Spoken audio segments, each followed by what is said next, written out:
You've heard it a million times before. To build wealth, you have to spend less than you earn. It's a great piece of advice. One of my favorites, actually. Too often, however, people take this to mean simply control your spending. While your spending is certainly part of the equation, there's an equally important component, which is your earning. Here's what I think a lot of people miss. It's easier to spend less than you earn when you earn more. It's also easier to reach your financial goals, right? From my experience, the best way for most people to earn more is to grow their careers. Today, I want to show you 5 ways to grow your career so that you make more money and enjoy greater job satisfaction. If you're new to the channel, my name is Broberg, and my motto is, the more you learn, the more you earn. And the goal of my channel is to help you and your family to improve your personal finances and create a better financial future. So please make sure to subscribe to my channel, tap that bell for notifications, and you guessed it, smash that like button.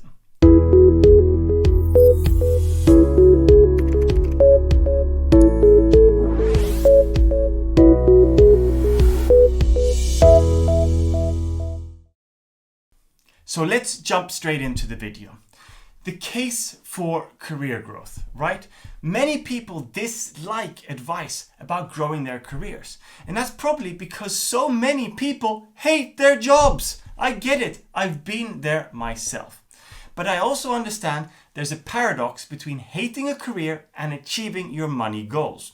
If you hate your job so much that you don't want to focus 1 extra second on it, you will actually prolong the time you need to work. The very thing you hate to do so much. Instead, if you put a bit of time and effort into growing your career, you'll end up making millions more, literally hitting your financial goals earlier and very likely enjoying your career more.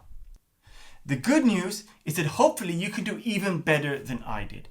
It took me years to come up with the tips I'm about to share. Most of them were discovered in the school of hard knocks by trial and error.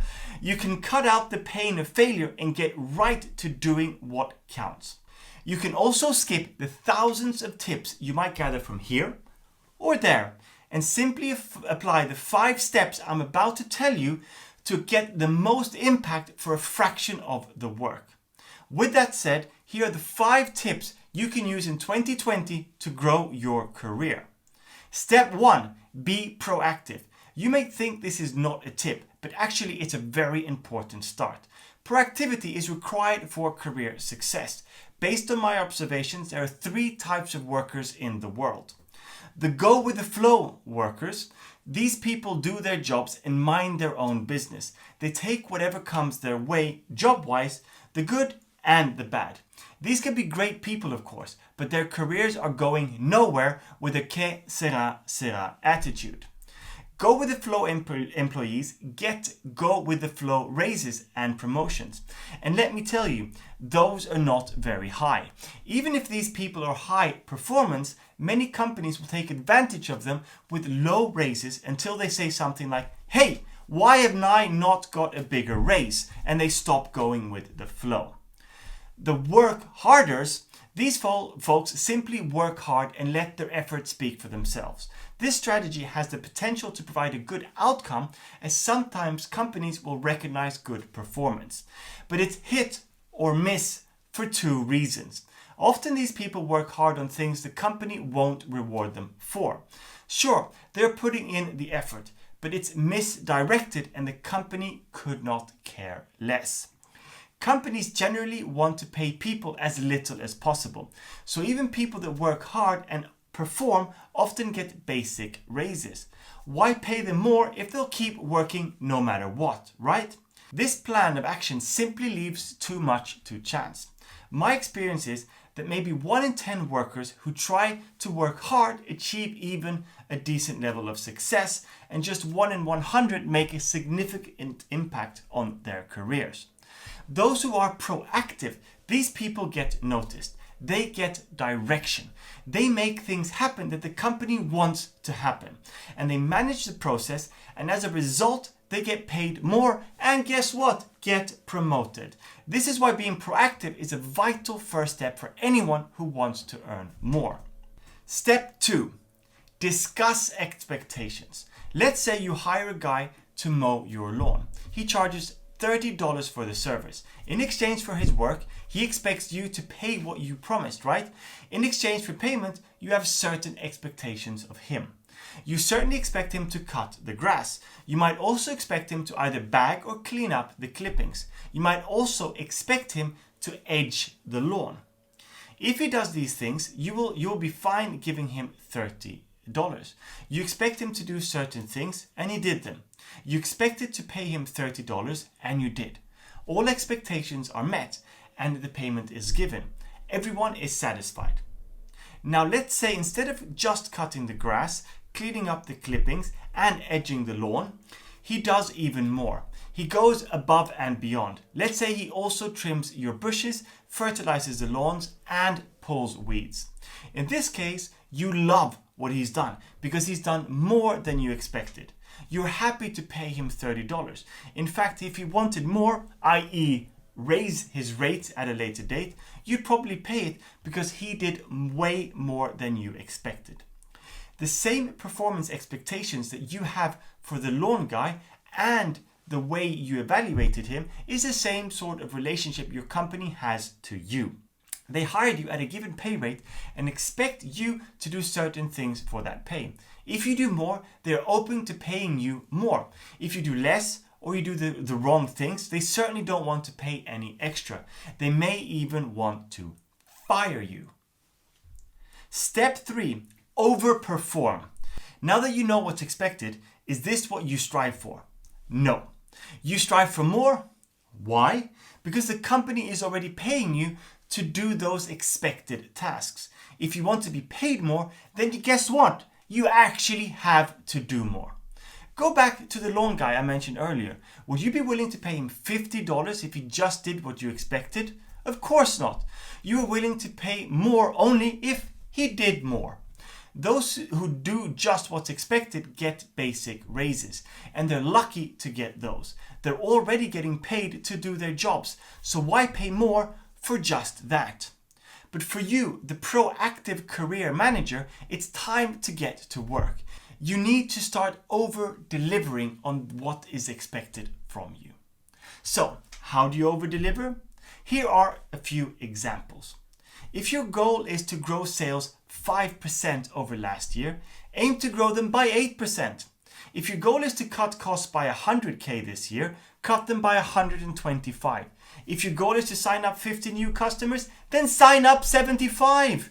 You get the idea. Simply do more than what your boss has expected and that you agreed on. As you accomplish these goals, don't assume your boss is aware of how you're overperforming. Your boss is also a busy person and has his or her own goals to accomplish. They might not be following your progress that closely. That's why you need to remind them regularly. Step 4. Be likable. Here's a newsflash. Nobody gets ahead alone. You need people to help you. Those above you, those below you, and those at your level. And the fact is that people help others that they like. By the way, people give raises to those they like as well. Some studies suggest that being liked at work has more impact on being successful than actual job performance, and they make more money. The truth is that both performance, over-delivering, and being likable are important. You don't want to choose between the two. You want to be both a high achiever and a person that is liked. How can you be more likable, you ask? So, there's no clear science on how to make people like you. But here's a simple guide that I've seen work for most people in most cases. Treat people like they want to be treated. If you do this and put others before yourself, if you're nice, helpful, considerate, and simply a pleasant person to be around, people will like you and your career will benefit as a result. Step 5. Develop your talents. It's a fact of life that having certain skills can significantly increase your earning ability.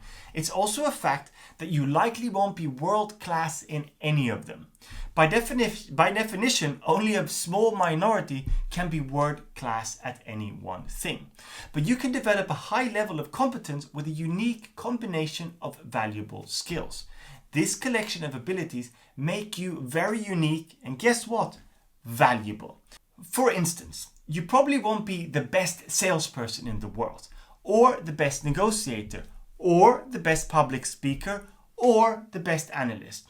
But you could become an executive with solid skills in sales, negotiation, public speaking, and analysis.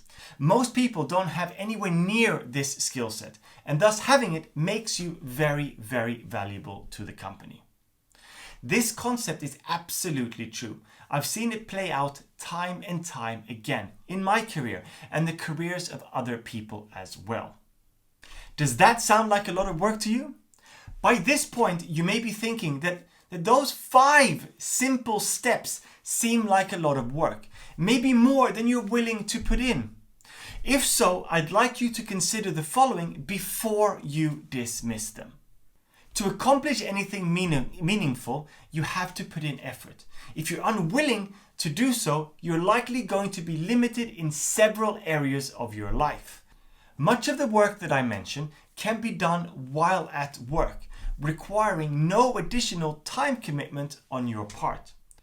If you've already done everything that I mentioned and you're still not getting anywhere, then guess what? You have 2 choices. Stay put and simply grind it out at your current job or company, or look for other opportunities either in another part of the company or with another company. This is a personal decision, so the best course of action will be up to you. I had to face just such a decision on several occasions. 4 different times during my career, to be exactly. I had to either decide whether to take it or move on. In each case, I ultimately decided to move on. In 2 of those instances, I had to stick it out for a number of months, even years, before finding a better opportunity. It paid off in the end though, because I found much better jobs each time, but I had to be patient. You might have to be patient as well. The career-focused work I completed while waiting prepared me to perform at an even higher level at my next job. This in turn allowed me to start at a new company with a much higher salary and deliver results above expectations for years to come. If you're willing to put in the time and effort of the 5 steps I just mentioned, your net worth will certainly thank you. Like always, I hope you found this video helpful and entertaining. If you did, then please share it with friends and family. And if you haven't already, then please subscribe, tap that bell for notifications, and you guessed it, smash that like button. And I really look forward to seeing you in the next video.